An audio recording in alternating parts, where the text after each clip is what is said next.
সাবের হোসেন চৌধুরীর সাথে Norway, Denmark এবং সুইডেনের অ্যাম্বাসেডরদের সাক্ষাৎকার নানা প্রশ্নের জন্ম দিয়েছে। ওনার বাসায় এই ৩ দেশের রাষ্ট্রদূত নানা বিষয়ে হয়তো আলোচনা করেছেন, এটুকু জানা গেছে, কিন্তু আলোচনার বিষয়বস্তু কি ছিল সেগুলো প্রকাশ্যে আসেনি। তো এগুলো নিয়ে নানা রকম জল্পনা কল্পনা বা চিন্তার উদ্রেক স্বাভাবিকভাবেই হয়েছে। এখানে একটু ব্যাকগ্রাউন্ড হিসেবে বলে রাখা ভালো, অভ্যুত্থানের পরবর্তীকালে সাবের হোসেন চৌধুরীকে আটক করা হয়েছিল, হেফাজতে নেওয়া হয়েছিল, কিন্তু শেষ পর্যন্ত ওনাকে অ্যারেস্ট রাখা যায় নাই বা রাখা হয় নাই। নানামুখী চাপের কথাও বলা যাচ্ছিল, বা যে কোনো কারণেই হোক তাকে আবার মুক্ত মানুষের মধ্যে উনি চলাফেরা করছেন, এখন পর্যন্ত করে যাচ্ছেন। ওনার সাথে বিভিন্ন দেশের ডিপ্লোম্যাটদের খুব ভালো সম্পর্ক আছে বলে বাজারে কথা একটি প্রচলিত রয়েছে।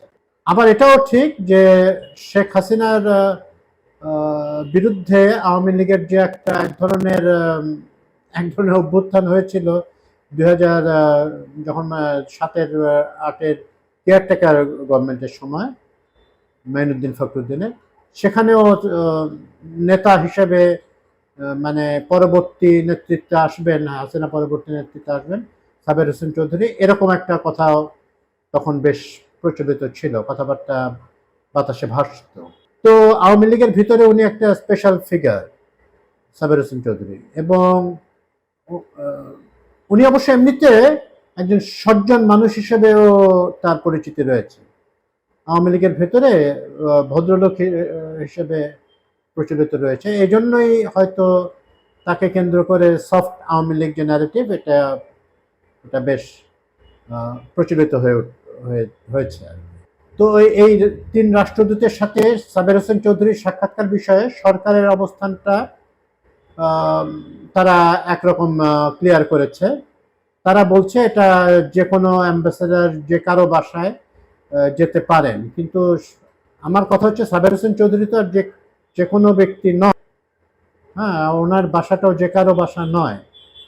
তো কি উদ্দেশ্যে গেছেন সেটা আমরা, যেহেতু প্রকাশ্যে আসেনি, নানা রকম কল্পনা করা হচ্ছে। অনেকেরই ধারণা, মানে বিশেষ মানে বিপুল বেশ ভালো সংখ্যক মানুষেরই ধারণা এটা মূলত যে আমরা সফট আওয়ামী লীগ ন্যারেটিভ যেটা আমরা শুনি, বা অনেকেই বলেন যে আওয়ামী লীগ ছাড়া নির্বাচনটি ঠিক অংশগ্রহণমূলক হবে না, মানে হবে বলে তারা বিশ্বাস করেন না। তো তাদের ন্যারেটিভের সাথে একটু মিলে যাচ্ছে। হয়তোবা এই সফট আওয়ামী লীগটি নেতৃস্থানীয় বা নেতা পর্যায়ে থাকবেন এই সাবের হোসেন চৌধুরী, যদি এরকম ঘটনা ঘটে।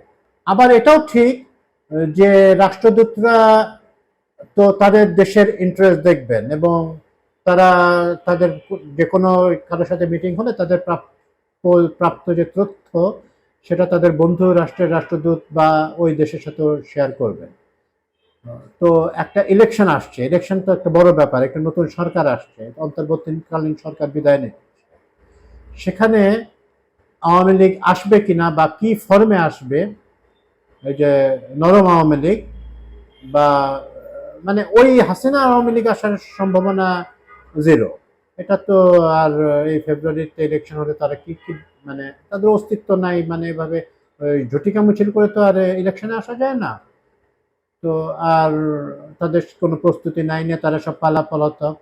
তা আসতে গেলে ওই যেটা যারা বলছে quote and quote soft Awami League, ওটাই আসতে হবে। তো সেখানে হয়তো ইনি থাকতে, মানে সাবের হোসেন চৌধুরী আসতে পারে। তো এগুলো নিয়ে রাষ্ট্রদূত, বাংলাদেশের রাজনীতিতে এটা কোনো নতুন ঘটনা নয়। আমাদের দেশের যে বিদেশি দূতাবাস সমূহ রয়েছে, তা ওনাদের একটা রোল থাকে, আমাদের সব ইলেকশনের ভেতরেই রোল থাকে, ইলেকশন পর্যবেক্ষণ ইত্যাদিতে থাকে, এবং আশা করা হচ্ছে একটা ফ্রি ফেয়ার ইলেকশন হবে। সেখানে আওয়ামী লীগ বা যেই নরম আওয়ামী লীগের কথা বলা হচ্ছে তারা কিভাবে অংশগ্রহণ করবে সেটা নিয়ে আলোচনা হয়তো হতে পারে। বা আওয়ামী লীগের যেহেতু কেউ নাই, উনি একটু বেশ বড় সড়ো নেতাই, যদিও উনি শেষের দিকে মন্ত্রী ছিলেন না, তো সেখানে ওনারা কি ভাবছেন এটা জানার আগ্রহ থেকেও এই মিটিংটি হতে পারে। তো সফট আওয়ামী লীগ কি আসছে? আমার মনে হয় না আওয়ামী লীগ নাম নিয়ে অন্তত কেউ ইলেকশনে, অন্তত এই ফেব্রুয়ারিতে যে ইলেকশনটি হতে যাচ্ছে সেখানে আসার সম্ভাবনা ছিল বলতে গেলে নাই। কারণ এই যথেষ্ট সময় পার হয় নাই। গণ অভ্যুত্থানের যে মাস মার্ডার্স হয়েছিল, সেখানে শুধু সেনাবাহিনী, পুলিশ এনারা না, আওয়ামী লীগের সদস্যরা অংশ নিয়েছিল এই খুনে। তাদের প্রবল যে দুর্নীতি, গুম, খুন, অপহরণ, ধর্ষণ ইত্যাদি, যেটাকে এখন আলোচনা চলছে যে তাদের যে মানবতা বিরোধী অপরাধে তারা জড়িত এবং তাদের কার্যক্রম এখন নিষিদ্ধ। তো ভোট তো ভেরি মাচ মানে একটা রাজনৈতিক কার্যক্রম, এটা কিভাবে আসবে? সফট হার্ড কোনো আওয়ামী লীগই এখানে আসার সম্ভাবনা নাই। হ্যাঁ, তারা সাবের হোসেন চৌধুরী সমেত অন্যান্যরা ইয়ে করতে পারেন, তারা স্বতন্ত্র ইন্ডিপেন্ডেন্ট ক্যান্ডিডেট হিসেবে ইলেকশনে যদি সেই পরিবেশ পরিস্থিতি থাকে তারা অংশগ্রহণ করতে পারেন, এতে আইনগত কোনো বাধা নাই। সেটাও তাদের জন্য খুব একটা সহজ হবে না। আওয়ামী লীগের গ্রহণযোগ্যতা কিছু বিশেষ শ্রেণীর মানুষ ছাড়া, বিশেষ গোষ্ঠীর মানুষ ছাড়া আওয়ামী লীগের গ্রহণযোগ্যতা এখন মানে নাই, এটা মানে শূন্যের কোঠায়। তো ওরকম সম্ভাবনা আসলে দেখছি না। কিন্তু রাষ্ট্রদূতরা তারা বাজিয়ে দেখতে চান, তারা পানিটা গরম হয়েছে নাকি, লোহাটা গরম নাকি, তো কি হতে যাচ্ছে, তাদের দেশের সাথে বা তাদের বন্ধু দেশগুলোর সাথে যারা এই পার্লামেন্টে আসবেন তাদের সম্পর্ক কিরকম হবে, এগুলো তারা যাচাই বাছাই করার ব্যাপার আছে। তো এখন এখানে উনি কি বলেছেন সেটাও তো আসলে জানা যাচ্ছে না। উনিও নিশ্চয়ই তার অবস্থানটা ব্যক্ত করেছেন। তো ওনার চলাফেরার উপরে কোনো রকম নিষেধাজ্ঞা নেই, এটা খুব পরিষ্কার বোঝা যাচ্ছে। আমাদের আসলে আরো অপেক্ষা করতে হবে ওনার সাথে আরো কেউ দেখা করেন কিনা বা কিছু করেন কিনা। তবে আমার মনে হয় না যে এরকম, যেটা আমি আগে বললাম যে ইলেকশনে আওয়ামী লীগ অ্যাবসার্ড।